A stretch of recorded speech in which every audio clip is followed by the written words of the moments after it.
Tatry natin 'tong isang push brush na nabili natin sa Shopee dito sa pusang sipot so, okay, hindi naman siya nagrereklamo yan 'no. Para lang siyang namamassage. Good day! So, meron tayo ditong ulit pusa then dumating na yung order nating push brush ayan 'no. Para sa dog 'to at sa cat siyempre. Actually ayan pupush mo lang yan kung naipon then tanggalin mo yung balahibo. Meron dito kasing stray cat na lagi dito sa apartment. So, tatry natin sa kanya. Willing naman siguro siya dahil inupo niya. Umupo na siya. Yan po ay si Puti. Try natin sa likod niya. Okay lang yan sa kanya. Hindi naman nagre-reklamo yan. Yan, di ba? Okay ka lang? So, itatry natin sa kanya kung gusto niya. Ayan. Para lang siyang namamassage tong pusa natin. Ayan o. Hindi naman ganun kabalahibo kasi itong pusang to. Then, at least natatanggal yung mga ibang balahibong hindi na maganda sa kanya. Ayan, pang massage lang sa kanya. Yan, pag nangangati siya, yan. Iano lang natin sa kanya, sa likod ng ating mga alagang hayop. Ayan. Mura lang po ito. Nasa 80 lang ata nabili natin. Push brush yan, kulay pink, may blue, tsaka white and yellow. Yan o. Stray cat po yan, so lagi lang dito.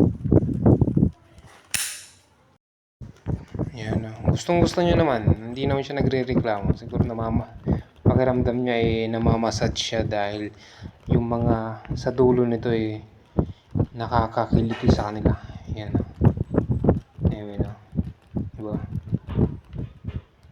Check naman yung gusto naman ng pusang to. Ayan. Wala naman masyadong balahibo na tayo nakuha. Pag naipon yan, push mo lang yan para matanggal.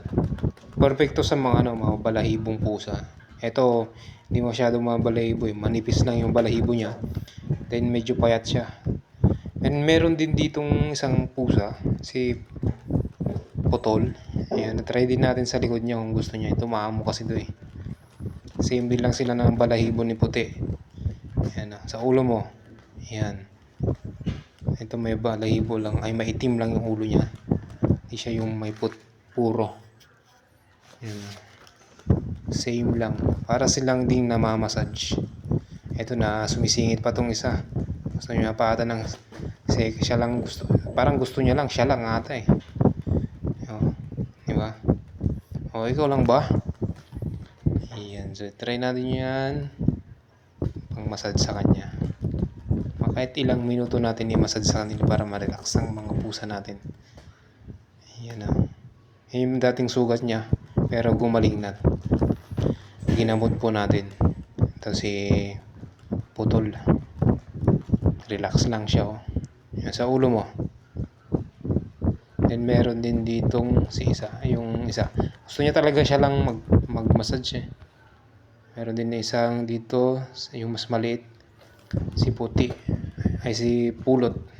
Nag-aaway pa sila. Kasi gusto lang ata ni Putol na ay ni Puti na siya lang Okay. Ikaw lang Yan na. So order na kung gusto nyo para sa mga alaga nyong pusa. Dali lang yan Diba? Yan ang gusto niya Parang nag-massage na siya sa parlor. Papakita niya pa yung itlog niya Hindi lalaki kasi to. Gusto niyo magpa-stud diyan. Si Puti.